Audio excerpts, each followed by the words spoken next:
অন্তর্বর্তীকালীন সরকারকে বলতে চাই, আপনারা ডেভিল হান্ট, শয়তান হান্ট করতেছেন, গোপালগঞ্জ দিয়ে শুরু করেন। দীর্ঘ ১৯ বছর পর গোপালগঞ্জে বিএনপির জনসভা অনুষ্ঠিত হয়েছে। গোপালগঞ্জ প্রতিনিধির পাঠানো তথ্য ছবিতে থাকছে বিস্তারিত।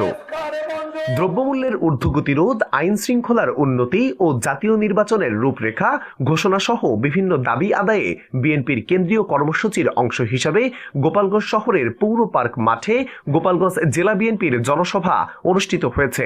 জনসভায় জেলা, উপজেলা ও কেন্দ্রের বেশ কয়েকজন নেতা বক্তব্য রাখেন।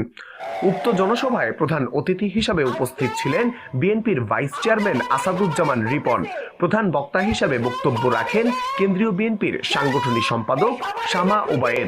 যারা এই মঞ্চে বসে আছে এই নেতারা প্রত্যেককে ঐক্যবদ্ধ। অন্তর্বর্তীকালীন সরকারকে বলতে চাই, আপনারা ডেভিল হান্ট, শয়তান হান্ট করতেছেন, গোপালগঞ্জ দিয়ে শুরু করেন। বিশেষ বক্তা হিসেবে বক্তব্য রাখেন বাংলাদেশ জাতীয়তাবাদী স্বেচ্ছাসেবক দল কেন্দ্রীয় সংসদের সভাপতি এস.এম. জিলানী। জিয়াউর রহমান সম্পর্কে যদি আপনি সম্যক ধারণা পোষণ না করেন, আপনার রাজনীতি সুন্দর হবে না, আপনার রাজনীতি পরিচ্ছন্ন হবে না। আপনার অভিষ্ট লক্ষ্য যদি থেকে থাকে, আপনি লক্ষ্যে পৌঁছতে পারবেন না প্রিয় বন্ধুরা। সেজন্য আদর্শের জনকের সম্পর্কে আপনাকে জানতে হবে। প্রথমে তাকে জানবেন প্রিয় বন্ধুরা, শহীদ রাষ্ট্রপতি জিয়াউর রহমান কি ছিলেন। শহীদ রাষ্ট্রপতি জিয়াউর রহমান বাংলাদেশে একজন, পাকিস্তান সরকারের একজন সেনা অফিসার ছিলেন। মেজর পদে একজন লোক চাকরি করতেন জিয়াউর রহমান। উনি কি করলেন? উনি যখন, আমরা ইতিহাস থেকে জেনেছি, যখনই কোন দেশের স্বাধীনতার জন্য লড়াই হয়, স্বাধীনতার জন্য যে দেশের মানুষ লড়াই করে সংগ্রাম করে। এছাড়াও বিশেষ অতিথি হিসাবে উপস্থিত ছিলেন এস.ই. শরফুজ্জামান জাহাঙ্গীর, সাবেক সংসদ সদস্য গোপালগঞ্জ ১, এম.এইচ. খান মঞ্জু, সাবেক সংসদ সদস্য গোপালগঞ্জ ২। আমরা আজকে সেই সুযোগ আমাদের এসেছে, আজকে হৃদয় বুক ভরে গেছে। তাই আমি নেতাদের বলতে চাই, আপনারা এই সুযোগ দিয়েছেন, এই জন্য আপনাদেরকে ধন্যবাদ জানাচ্ছি।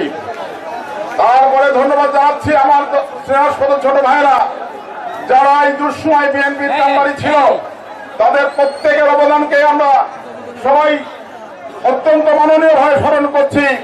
তাদের অবদানের জন্য আজকে আমরা এখানে ঐক্যবদ্ধ হতে পেরেছি। কেন্দ্রীয় বিএনপির সহ সাংগঠনিক সম্পাদক সেলিমুজ্জামান, কেন্দ্রীয় সহ সাংগঠনিক সম্পাদক খন্দকার মাসুকুর রহমান।